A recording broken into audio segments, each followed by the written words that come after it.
हरे कृष्णा सज्जनों, मेरा नाम साधना है। मैं केदार घाटी की रहने वाली हूँ।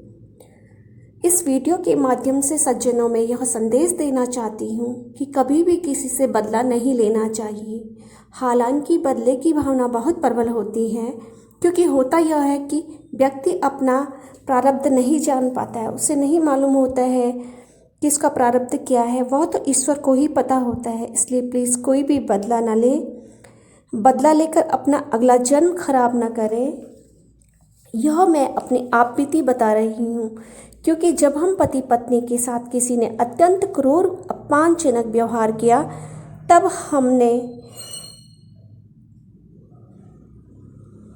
हमने बदला लेने की ठानी और इसी भावना के चलते हमने यह भी तय किया कि किस प्रकार रेकी करनी है और काम को अंजाम देना है। इस घटना से पूर्व हम पूर्ण संत व सन्यासी का जीवन जीते थे। यहाँ तक कि भगवत प्राप्ति भी हो चुकी थी। अनेकानेक बार ईश्वर से संवाद और साक्षात दर्शन भी अनेकानेक बार हो चुके थे। इसलिए तो कह रही हूँ कि बदला लेने की भावना बहुत प्रबल होती है। और जब यह घटना घटी तो उसी दिन स्वप्न में हनुमान जी के 2 सिर से खून बह रहा था और हमारे हाथों से भी खून बह रहा था। ये स्वप्न में दिखा। हालांकि जब हम बदले की भावना मन में लाने लगे, तब भगवान कृष्ण ने साक्षात दर्शन देकर कहा, संत हो के ऐसा तुच्छ सोचते हो? प्रारब्ध भी कुछ है या नहीं? बोले, भक्त, ये तेरा प्रारब्ध था। तुमने बदले में अपने 10 जन्म खराब कर लिए और अब इस 10 जन्म के बाद भी तुम बदला लेकर अपना जीवन खराब करोगी। जिस जगह, जिस शस्त्र से, जिस विधि से तुम जिस घड़ी उसकी हत्या करवाओगी या करोगी, अगले जन्म में उसी जगह, उसी शस्त्र से, उसी विधि द्वारा और उसी घड़ी पर वह तेरी हत्या करेगा। और भगवान कृष्ण अदृश्य हो गए। इसलिए यह संदेश देने के लिए कि कोई भी बदला न ले, इसलिए मैं यह वीडियो बना रही हूँ। और इस सत्य घटनाओं में भगवान शिव ने मुझे कहाँ कहाँ दर्शन दिए और किस किस स्थान को बतलाया और क्या क्या कहा, और भगवान कृष्ण ने मुझे कैसे सोते हुए मेरी कमर पर अपने कोमल हाथ के स्पर्श से मुझे जगाया। वह कोमल हाथ का स्पर्श मुझे भूले नहीं भूलता। और भी इसमें अनेक बार भगवान की लीला और दर्शन हुए हैं। इस प्रकार से मैं यह आप बीती जन कल्याण के लिए संदेश देने हेतु सुना रही हूँ। सज्जनों, उत्तराखंड में देहरादून से होते हुए हरपटपुर एक स्थान आता है। उसके समीप एक गांव है जिसका नाम रामगढ़ धर्मावाला है। वहाँ एक बलराम भगवान का मंदिर है। वहाँ के पुजारी श्रद्धेय दीपक पुनीर महाराज जी हैं, जो बिल्कुल बागेश्वर धाम के महाराज धीरेन्द्र कृष्ण शास्त्री जी की तरह ही सत्य बताते हैं। पूर्व में 2017 में मुझे अपने भाई से ज्ञात हुआ कि यहाँ के कोई इस प्रकार का भविष्य, वर्तमान और भूतकाल का कोई ऐसा ज्ञाता है जो सब कुछ बता देता है। 2017 में जब हम वहाँ गए तो उन्होंने हमें 20 वर्ष पहले की ऐसी अनोखी घटना बता दी कि मैं आश्चर्य में पड़ गई। वह बात सिर्फ मुझे ही पता थी। उसके बाद उन्होंने हमारी सारी बातें खोल के रख दी। थोड़ी देर तक मेरा मस्तिष्क शून्य हो गया कि ऐसा कैसा संभव है, क्योंकि पूर्व में मैं तो नास्तिक प्रवृत्ति की थी। जब मैं वहाँ बैठी और मैंने उनकी बातें सुनी, उन्होंने सब सत्य कहा, तब मुझे पहली बार उस मंदिर में यह अनुभव हुआ कि हाँ, भगवान है। उसके बाद मैंने कभी मूर्ति को मूर्ति नहीं माना, साक्षात माना, पूजा करनी शुरू कर दी। अब मैं आध्यात्म के क्षेत्र में ऐसे रच बस गई कि गृहस्थी छोड़ वृंदावन भागने की तैयारी में लग गई। पति का त्याग करने का मैंने पूरा मन बना लिया। अब भगवान की ऐसी ऐसी साक्षात लीलाएं मेरे साथ होने लगी कि क्या कहूँ, कोई यकीन नहीं करेगा। मैंने स्वामी जी को ये लीलाएं बताई और कंफर्म करने के लिए हम भद्राज मंदिर जाने लगे। मेरे परिवार वाले ये सोचने लगे कि कहीं ये पागल तो नहीं हो गई। तब जो लीलाएं मेरे साथ होती, स्वामी जी मंदिर जाते और उनके परिवार वाले और मेरे मायके पक्ष के भी, और दीपक महाराज जी से पूछते कि आप ही स्वयं बताओ, हम कुछ नहीं बताएंगे, बताओ आज कौन सी लीला हुई, 3 दिन पहले कौन सी लीला हुई थी, 2 दिन पहले कौन सी लीला हुई थी और 10 दिन पहले कौन सी लीला हुई थी। वे संपूर्ण वृत्तांत हूबहू वैसे ही बता देते। क्योंकि वे स्वयं ही बता देते हैं सब कुछ, उनसे कुछ भी नहीं कहना होता है। तब मेरे मायके और ससुराल पक्ष को विश्वास हुआ कि जो बात सिर्फ हमें पता है वही लीला इन महाराज जी को कैसे पता चल रही है। अर्थात इसका मतलब है कि वह सत्य ही कह रही है, वह पागल नहीं है, उसके साथ भगवान लीलाएं कर रहे हैं। तब पूरी फैमिली को विश्वास हुआ, क्योंकि उनको प्रमाण मिल गया। घर पर हुई अनेक लीलाओं का वृत्तांत महाराज दीपक पुनीर महाराज जी ने स्वयं ही बताया। इस प्रकार कम से कम मेरे परिवार वालों ने 10 लीलाएं क्रॉस वेरीफाई की, तब पूर्ण विश्वास हो गया। इस बीच हमने अपना स्कूल भी खोल लिया था, जिसमें विदेशी छात्र छात्राएं एनाटॉमी, मेडिटेशन और अन्य प्राचीन विधियां सीखने आया करते थे। इस बीच हम विदेशी छात्रों को भी इस मंदिर की शक्ति के बारे में बताते थे और वहां ले जाते भी थे। जो भी अंग्रेज वहां की शक्ति से अवगत हुआ, उनमें से अधिकांश ने हिंदू धर्म स्वेच्छा से अपना लिया।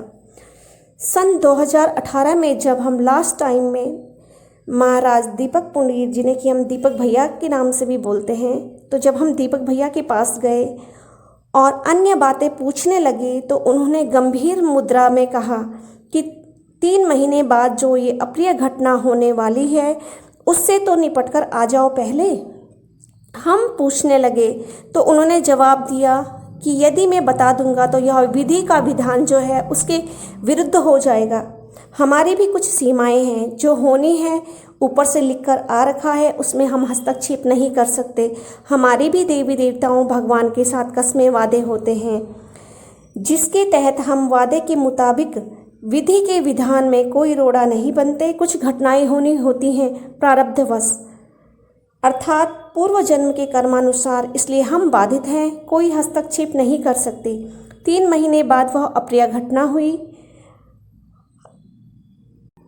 हमसे किसी ने 1 लाख रुपया उधार ले रखा था। जब हमने मांगे तो उसने अपने ही घर में आगजनी करके हमारे ऊपर 436 धारा आगजनी का झूठा मुकदमा लगा दिया। ऊपर से हमसे 10 लाख भरपाई मांगने लगा।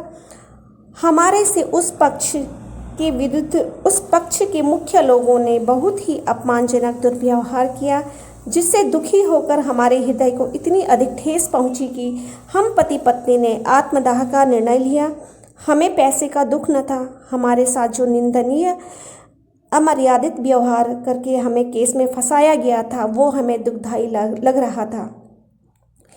यह घटना हमारे साथ 3 नवंबर 2018 को हुई।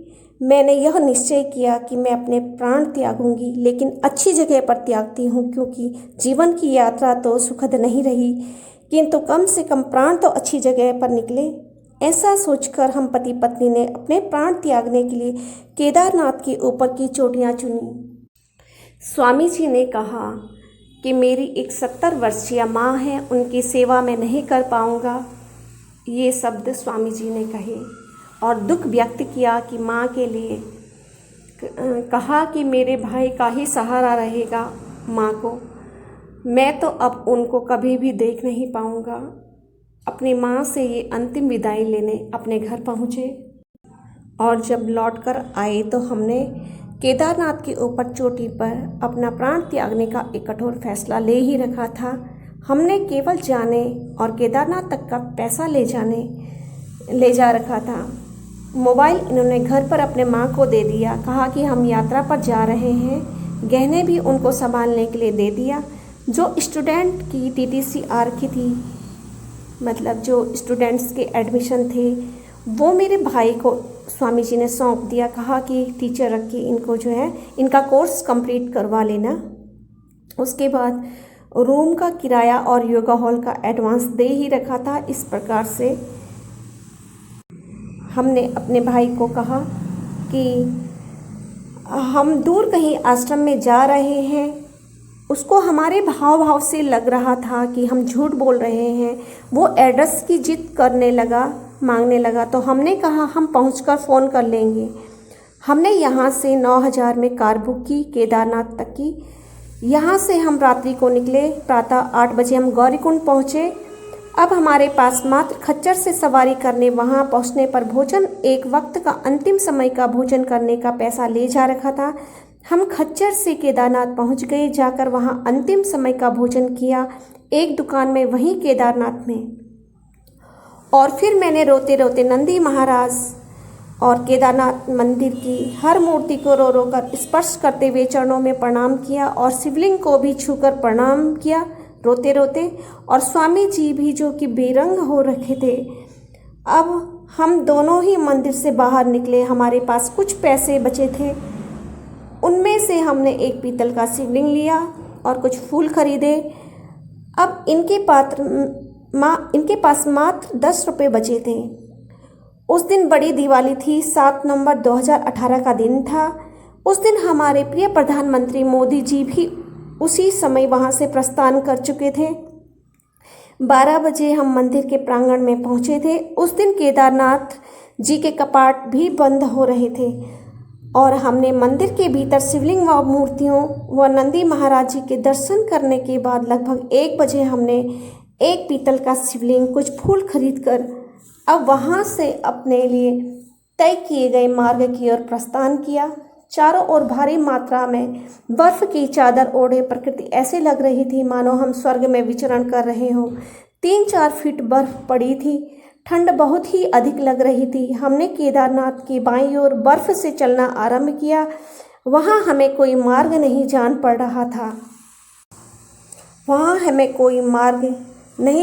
रहा था। हम बर्फ में गिरते निकलते ऊंचाई की ओर चढ़ते रहे उस बर्फ में। और यदि ये बर्फ में स्वामी जी अगर बर्फ के अंदर घुसते तो मैं इनको पूरे जी जान लगाकर ऊपर खींचती, और यदि मैं बर्फ में धंस जाती तो स्वामी जी मुझे निकालते। ऐसे ही गिरते पड़ते हमने केदारनाथ के ऊपर चोटी की चढ़ाई की और रास्ते में हमें एक मान दिखाई दी जिसके भीतर से गुर्राहट की आवाज़ आ रही थी। उस मान के बाहर ताज़ा ही खाया हुआ कंकाल पड़ा था। हमने देखा कि चारों ओर स्नो लेपर्ड के पाँव के निशान बर्फ में पड़े हैं। अब मैंने स्वामी जी से कहा, जहाँ जहाँ ये निशान है वहीं वहीं अपने पाँव रखो जिससे हम डूबे न बर्फ़ में। हम दोनों फिर बर्फ़ में कम धंसने लगे। रात्रि 9 बजे हम काफ़ी ऊंचाई पर पहुंच गए। अब हमारे शरीर में थकान और ठंड से घुटने तक के पाँव सुन्न हो चुके थे कि काटो तो खून नहीं। अब आगे न चलकर हम चांदने में ही वहीं एक पत्थर को साफ कर हम दोनों ने उसी पर समाधिस्थ होकर प्राण त्यागने का फैसला लिया। हमने बैठकर सामने शिवलिंग रख उस पर फूल चढ़ाए। केवल जेब में 10 रुपये बचे थे। हमारे पास फ़ोन भी नहीं था। हम चंद्रमा की चांदने और केदारनाथ की बिजली की लाइटिंग्स के तेज रोशनी के सहारे ही हम वहां तक पहुंचे थे। अब रात्रि के 9 बजने ही वाले थे लगभग। हम ध्यान में लग गए भोलेनाथ के, और हमें ये लग रहा था कि हमारे बिना भोजन पानी के 2-3 दिन में ही प्राण पखेरु उड़ जाएंगे। लेकिन मात्र 8-10 मिनट ही मुश्किल से पूरे हुए होंगे कि मेरे आंखों के आगे भोलेनाथ का बीच का त्रिनेत्र विशालकाय रूप में प्रकट हुआ। आंख बंद थी मेरी, और ऐसा दृश्य देख मैंने तुरंत स्वामी जी की ओर पलटकर देखा तो तुरंत स्वामी जी ने भी मेरी ओर मेरे साथ साथ पलटकर देखा। जो बात त्रिनेत्र वाली मैं स्वामी जी को बताने लगी, पलटकर मुझसे पहले यही बात रोमांचक होकर स्वामी जी ने मुझे बताई। वे बताने लगे, तभी मेरे कान में यह आवाज़ आई कि यहाँ से तुरंत निकलो, यहाँ तुम्हारी मृत्यु नहीं लिखी है। साथ ही साथ मेरी आंखों के आगे एक मरा बछड़ा, आधी बर्फ से भरी हुई बेहद खूबसूरत बनावट वाली सुराही आई। जब मैंने स्वामी जी को पूछा, क्या कान में आवाज़ वाली बात सुराही और बर्फ से आधी भरी हुई और मरा हुआ बछड़ा भी क्या आपके सामने पर आया? ये सब कुछ देखा आपने? तब स्वामी जी ने कहा, नहीं, मैंने सिर्फ बड़ा सा नेत्र देखा जो मेरे बंद आंखों के सामने आया। इसके अलावा न मैंने कुछ देखा न सुना। फिर मेरा मन भगवान ने ऐसा कर दिया कि अभी चलो वहाँ से, सब कुछ फेस करेंगे, स्थिति जैसे भी होगी। तो अब क्या करें? जब ऐसा ही लिखा होगा भाग्य में तो होगा, जो भी होगा देखा जाएगा। कभी तो हमारे साथ कुकृत्य करने वालों के आगे उनका पाप का घड़ा भर के फूटेगा। सबके कर्म फल का लेखा जोखा ऊपर वाले के पास है। जब हमारी गलती ही नहीं है तो हम क्यों मरे? ईश्वर ही अब फैसला करेगा। जब हमें यहाँ से भेज रहा है भोला, तो वही इंसाफ भी करेगा। ऐसा मेरा मन मुझे समझा रहा था। ये सब मैंने स्वामी जी से कही ये बातें, और फिर दोनों ने केस को फेस करने का फैसला किया। वहाँ से 9 बजे के करीबन थोड़ी देर बाद लगभग 9:15 पर हम रात्रि में ही वहाँ से उसी प्रकार उतरने का फैसला लिया जैसे चढ़े थे। उसी पर गिरते डूबते संभलते हम दोनों मंदिर में 11:30 बजे रात्रि पहुँच गए। उतरने में हमें बहुत ही कम समय लगा। हम फिसलते गिरते नीचे आ पहुँचे। भोलेनाथ की कृपा ऐसे हुई कि हम भी खुद आश्चर्य में पड़ गए। जैसे पूरे गीले हो रखे थे हम, बर्फ़ के कारण पाँव घुटने तक सुन्न थे, हाथ भी जिंदा लाश की तरह शरीर हम ढो रहे थे। जैसे ही हम मंदिर के प्रांगण में पहुँचे, वहाँ जैसे भोलेनाथ ने हमारी सारी व्यवस्था कर रखी हो। जगह जगह अघोरियों की आग सेकने की व्यवस्था कर रखी थी। एक जगह पर बहुत सारा कोयला जल रखा था, आग भी खूब तपिश दे रही थी। हम वहीं पर गए। उस आग के पास कोई भी नहीं बैठा था, बस आग जल रही थी। हमने अपने कपड़े सुखाए, तभी एक होटल वाला वहाँ आया जहाँ हम आग सेक रहे थे। कहा, खाना बना है, खा लीजिए। रहने के लिए हमारे पास व्यवस्था है। हमारी इच्छा खाने के लिए नहीं थी। हम दोनों बहुत दुखी थे कि अब पता नहीं क्या होगा आगे। हमारे पास पैसे भी नहीं थे। हमने खाने के लिए मना कर दिया, क्योंकि आग सेकते सेकते ही लगभग अब 11:30 से ऊपर हो चुके थे रात्रि के। हमें जब उस व्यक्ति ने सोने की व्यवस्था के लिए कहा, तो हमने झूठ कह दिया कि हमारे पैसे मोबाइल रास्ते में गिर गया है, इसलिए हमारे पास पैसा नहीं है। उस व्यक्ति को क्या मालूम कि हम विपदा के कारण झूठ बोल रहे। उस 24-25 साल के युवक ने कहा, अभी तक मैंने कभी ऐसा केदार बाबा के यहाँ आने वाले श्रद्धालुओं के साथ ऐसी अप्रिय घटना घटी सुनी नहीं है, असंभव। अब उस 24-25 साल के युवक ने कहा, चिंता मत करो कि तुम्हारे पास पैसा नहीं है, कोई बात नहीं, खाना खा लो। हमारी इच्छा खाने की नहीं थी, हमने मना कर दिया। फिर उस युवक ने कहा कि आपकी सोने की व्यवस्था एक रूम में हो जाएगी। हमें वहाँ बगल में ही वो लेकर चले गए। देखा तो पूरा रूम 25-30 रजाइयों से भरा हुआ था और कंबल भी पड़े हुए थे। जितनी मर्जी उतने ओढ़ लो ठंड में। पैसे की चिंता मत करना, कोई बात नहीं। फिर स्वामी जी ने कहा कि मैं घर जाकर आपके अकाउंट में डाल दूंगा पैसे। फिर हम सो गए। रात को हमें अब ठंड का भी पता नहीं चल रहा था। हमने 2-3 रजाई एक साथ ओढ़ ली थी। जब सुबह हुई तो हमें उस युवक ने चाय लेकर दी, किंतु हम चाय नहीं पीते, इसलिए हमने मना कर दिया। उनसे कहा कि आप हमें 1000 रुपये उधार दे दीजिए। लौटते समय खाने पीने के लिए कॉल करने के लिए प्लीज़ फ़ोन भी दे दीजिए, जिससे हम कार वापसी के लिए बुक करा सकें। और फिर उन्होंने 1000 रुपये दे दिए। हमें वो अकाउंट नंबर ही नहीं दे रहे थे, कह रहे थे कि कोई बात नहीं, कोई बात नहीं। हमने जब 1000 रुपये नहीं पकड़े, तब जाकर उन्होंने अकाउंट नंबर दिया। तब कॉल कर हमने कार वापसी के लिए बुक की और वापस आ गए। 8 नवंबर को हम 10:30 बजे अपने घर पहुँचे और वहाँ अपने कमरे में न जाकर अपने भाई के कमरे में ही हमने रात्रि विश्राम किया। हम बहुत दुखी थे। स्वप्न में हनुमान जी 13-14 साल के बालक बने हुए, कंधे पर गदा लिए हुए और हमारे सोने के बीच पहरा दे रहे, जैसे ऐसे स्वप्न में दिख रहा था। लाल मुखधारी, कंधे में गदा लिए हुए, कमरे में बीचों बीच रिक्त स्थान में इधर से उधर घूम रहे, गदा कंधे में लिए हुए। तो इसी बीच मेरे नेत्र खुल गया और मेरा स्वप्न टूट गया। जैसे ही मैं उठकर बैठी तो मुझे महसूस हुआ कि हनुमान जी हमारे साथ तो हैं ही। सुबह मैंने अपने भाई और स्वामी जी को यह स्वप्न की बात बताई। वे भी सुनकर खुश हुए और 9-10 नवंबर को हम इसी कमरे में रुके। 11 नवंबर 2018 को हम नैनीताल स्टे लेने के लिए चले गए। उसके बाद हमें 1.5 महीने का स्टे मिल गया। वकील साहब ने कहा कि 2 बार के समन को स्वीकार मत करो, तब तक कहीं और चले जाओ, और तीसरे बार के समन को पकड़ना ही होगा, फिर तुम समझौता कर लेना। जनवरी फरवरी का समन हमने नहीं पकड़ा। जब मार्च का समन आने वाला था तो हमने उससे पहले भद्रास मंदिर गए और भद्रास मंदिर के महाराज दीपक भैया के पास जब हमारा नंबर आया तो हम जैसे ही उनके सम्मुख बैठे तो वो अपने आप ही कहने लगे कि आ गए तुम केदारनाथ घूम के, और हंसने लगे कि तुम बर्फ़ में कहाँ जा रहे थे मरने के लिए। हमारे बिना कुछ पूछे बताए ही वो एकदम बोल पड़े और कहा कि मैंने कहा था ना कि 3 महीने बाद एक अप्रिय घटना होगी, प्रारब्ध को मानते हो या नहीं आप, ऐसा कहा दीपक भैया ने।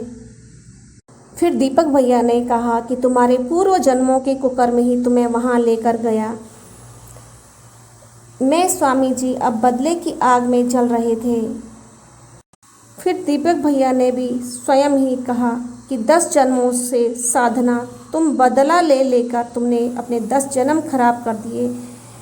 थोड़ा हाथ स्वामी जी का था, वो जेल जाकर पाप कटेगा ना के बराबर होगी। और कहा जो तुम्हारा विपक्षी है वह ऐसा धूर्त है जिसने अंग्रेज को तो लूटा, तुम क्या चीज़ हैं उसके लिए। कहा कि उसका पाप का घड़ा फटेगा लेकिन अभी वक्त लगेगा क्योंकि अभी उसके पुण्य चल रहे हैं, लेकिन तुम्हारे भाग्य में उसका बुरा देखना नहीं लिखा है। जब उसका पाप उसके सामने आएगा तुम देखने के लिए सामने नहीं रहोगे, और बदले की बिल्कुल भी मत सोचना, वरना अगले जन्म में वो तुमको वैसे ही मौत देगा जैसे तुम इस जन्म में उसके लिए सोच रहे हो बदला लेने के लिए। दीपक भैया ने हर वो बात बताई जो भगवान कृष्ण ने साक्षात प्रकट होकर हमें बताई थी।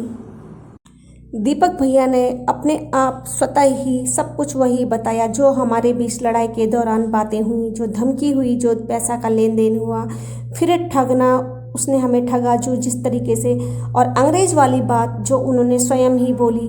हमने गांव वालों से सुना था कि लोगों ने हमें बताया कि इस धूर्त ने 1 करोड़पति वृद्ध अंग्रेज को झांसा दिया कि वह उसकी सेवा करेगा, और ऐसा झूठा झांसा दिया और बाद में उससे कुछ लाख रुपये उधार ले लिए। जब अंग्रेज़ ने कहा कि मुझे घुमाने फिराने ले चलो, तब इस धूर्त ने जो है उस वृद्ध अंग्रेज को किसी अनजान जंगल के रास्ते पर ले जाकर कहा कि यहाँ से चले जा वरना इसी पहाड़ी से धक्का दे दूंगा तुझे। वो वृद्ध अंग्रेज़ ने लोगों के सामने इंडियंस की बहुत बुराई की कि इंडियन चोर होते हैं, गंदे होते हैं, और वो वृद्ध अंग्रेज़ फिर गोवा चला गया। जो बात हमने अन्य लोगों से सुनी थी वही दीपक भैया ने भी कहा कि तुम्हें वह क्या छोड़ेगा, उसने तो अंग्रेज़ को भी नहीं छोड़ रखा है, और कहा कि फटेगा इसका पाप का घड़ा, लेकिन अभी इसके पुण्य चल रहे हैं, समय लगेगा थोड़ा। और भैया ने हमें समझाया कि तुम्हें स्वयं कृष्ण भगवान ने साक्षात भी यह बात बता दी है कि तुम्हें बदला नहीं लेना है, तो तुम संत हो के ऐसी गलत बात सोचते हो, तुम इतने नीच कुकृत्य के लिए सोच रहे हो, उनकी रेकी कर रहे हो कि तुम उनको मारोगे। नहीं, अपना ये जीवन कभी खराब मत करो, तुम अपने लिए ही गड्ढा खोद रहे हो, ऐसा बिल्कुल भी नहीं करना बच्चे। ऐसा दीपक भैया ने कहा, हमें समझाया। और दीपक भैया ने समझाया कि इस संसार में जो भी रिश्ते नाते हैं वह पूर्व जन्म से ही संबंधित होते हैं। तुम वहाँ क्यों गए? इसीलिए गए क्योंकि तुम्हारा प्रारब्ध तुम्हें वहाँ लेकर गया। ना तो तुम उस गांव के थे, ना तुम वो जानते थे, ना वो तुमको जानते थे, इसलिए तुम्हारा प्रारब्ध ही तुम्हें वहाँ खींच कर लेकर गया। और यहाँ इस संसार में जिस भी इंसान के साथ कुकृत्य होता है या होने वाला होता है, कुछ घटनाएं ऐसी होती है जो प्रारब्धवश ही होती है, तो वह होनी ही होती है। ये तुम्हारा पाप था पूर्व जन्म का, इसलिए तुम बदला तो कभी भी नहीं लेना। तब दीपक भैया ने कहा कि जो भी ये प्रारब्ध के कारण ये घटनाएं घटती हैं, इसमें पूर्व जन्म का ही कुछ लेखा जोखा होता है। अब दीपक भैया ने कहा कि कब पेश होना है। हमने सोचा हम अगस्त में पेश होंगे। दीपक भैया ने कहा कि नहीं, तब बरसात होगी, जमानत के लिए भागदौड़ करने में टिहरी कोर्ट के रास्ते टूटे होंगे, जो जेल में होगा वह तब तक अंदर ही सड़ेगा जब तक रास्ते खुल नहीं जाते, नहीं तो अधिकांश सड़कें बरसात में टूटी ही रहती है। इसलिए कहा तुम मई में पेश हो जाओ, जरा सही जेल होगी, ज़्यादा नहीं है, भाग्य में ना के बराबर है। दीपक भैया से हमने कहा, प्रभु हमें कहीं शरण दे दो, क्योंकि हम रूम पर जा सकते नहीं और पुलिस के समन आ रहे हैं। तब दीपक भैया ने कहा कि जब तक समन वापस नहीं चला जाता तब तक तुम मेरे कान्हा जी के दूसरे धाम दुधलेश्वर मंदिर के कमरों में विश्राम करो। जैसे ही समन लौट जाए तब तुम चले जाना अपने घर, कुछ नहीं होगा। लगभग 7 मार्च 2019 से 11 मार्च 2019 तक हम दुधलेश्वर मंदिर पोंटा बहराल गौ सेवा संस्थान में रहे। 5 दिन बाद जब हम गृह आवेश के लिए वहाँ से गए तब तक हम वहाँ पर ही रहे। जब मैं वहाँ पर स्वामी जी के साथ तीसरी रात्रि में अर्थात 9 मार्च 2019 रात्रि को जब मैं सो रखी थी तो सामने कान्हा जी का मंदिर है, उसके सामने कमरे में हमें रखा गया था, रहने के लिए दिया गया था। 9 मार्च रात्रि में भोलेनाथ मेरे स्वप्न में आए और कहने लगे कि मैं और श्री विट्ठल अपने युग में इस स्थान पर बैठे रहते थे एक साथ। वो स्थान भी दिखाया स्वप्न में। मंदिर के पिछले गेट से निकलकर ही समीप में वो स्थान दिखाया स्वप्न में। उसके कुछ दूरी पर यमुना नदी बहती है, काफ़ी चौड़ी नदी है। भोलेनाथ स्वयं स्वप्न में ये बात बोल रहे थे। उनके दर्शन मुझे स्वप्न में सिर से केवल सीने तक ही हो रहे थे। मुख नील वर्ण का था, बेहद भोला रूप में अत्यंत विनम्र स्वभाव में बोल रहे थे, बहुत प्यार से। मुझे अपार खुशी हुई। अगले सुबह सारा वृत्तांत स्वामी जी को सुनाया और चल पड़े उस स्थान की ओर। उस स्थान को हमने खूब निहारा। फिर हम यमुना जी के किनारे 2 घंटे तक पत्थरों पर बैठकर बत्तख को पानी में तैरते देख रहे थे। कभी इधर उधर घूमते तो कभी थोड़ा अंदर झाड़ियों के बीच रास्तों पर इधर उधर समय व्यतीत करते। इस प्रकार 2 घंटे गुजारने के बाद हम वापस मंदिर में आ गए और भोलेनाथ ने ये भी कहा, इस मंदिर का प्रचार, स्वप्न में कहा 9 मार्च रात्रि को, इस मंदिर का प्रचार तुम पूरे विश्व में करना। ये बात भी मैंने स्वामी जी को और अपने मायके वालों को कहा कि तुम लोग भी सारे जगह इस मंदिर का प्रचार करना। मेरी माँ ने कहा ठीक है। मेरी माँ भी इस मंदिर की चर्चा लोगों से करती है। ऐसे मेरी माँ ने कहा।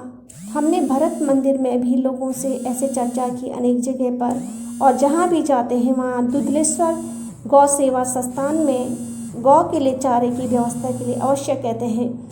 11 मार्च 2019 को हम अपने गृह आवास पर आए। अब समन वापस जा चुका था और अगले ही दिन हम वहाँ से चल दिए। अब आगे अन्य दिव्य घटनाएं हुई। 28 मई 2019 को यह टिहरी कोर्ट में पेश हुए। उस दिन सुबह स्वप्न में मेरे यह आया। सबसे पहले एक पाँव का पंजा, एड़ी से घुटने से नीचे, पाँव के ऊपर की टांग का छोटा सा भाग और पाँव। पहले मेरे कान आँख के बीच में आया, वो पाँव उल्टा था। पहले ये दिखा, उसके बाद किसी ने मेरे आगे से होते हुए सिंदूर को जैसे क्रोध में फेंक दिया, खोलकर बिखरते हुए ज़मीन पर। फिर लाल चुनरी शादी की होती है जो, वो भी ज़मीन पर पटक कर फेंक दी। मैंने सुबह जगकर स्वामी जी को ये बात बताई। स्वामी जी ने कहा, आज पेश तो होना ही है कोर्ट में, 2-3 दिन में जमानत हो जाएगी, परिवार वाले कर लेंगे, तुम चिंता मत करना। ऐसा बोलकर ये टिहरी कोर्ट चले गए। 3 दिन से 7 दिन हो गए तो मैं निराश होने लगी और मैं बहुत दुखी थी। उन दिनों मुझे लगा कि स्वामी जी न जाने और कितने दिन आने में लगाएंगे। मुझे बहुत चिंता हो रही थी और दुख भी। स्वामी जी को अब लगभग काफ़ी 7-8 दिन हो चुके थे। एक दिन सुबह में 6:45 बजे तक सोई हुई थी। उठने का मन नहीं हो रहा था। मैं एक दिन भोजन बनाती और 3 दिन तक वही खाती चावल। मन से बहुत अधिक व्यथित थी मैं। आलस के कारण भी मैं 6:45 बजे नहीं उठ पा रही थी। मैंने मोबाइल में देखा 6:45 हो रहे, डेट याद नहीं मुझे। मन में सोचा 7 बजे उठूंगी और मोबाइल को बगल में बंद कर सोने लगी। तभी कान्हा जी ने मेरी लेटी हुई कमर पर अपने कोमल हाथ की उंगलियों से स्पर्श कर मुझे उठाया, कहा, उठो, खड़े हो जाओ। अब ईश्वर का हाथ मेरे कमर पर स्पर्श करते ही, उठो शब्द सुनते ही मैं बिस्तर में उछल पड़ी, डर के मारे कि आखिर ये कौन है जिन्होंने अपने कोमल हाथों से मुझे उठो कहकर उठाया, खड़े हो जाओ। जब मैं उछलकर बैठ गई तभी आकाशवाणी हुई कि अब तुम्हारे जीवन में कभी केस नहीं होगा, ये अंतिम केस है। मैं आकाशवाणी सुनकर ऐसे हो गई जैसे काटो तो खून नहीं। थोड़ी खुशी भी हो रही थी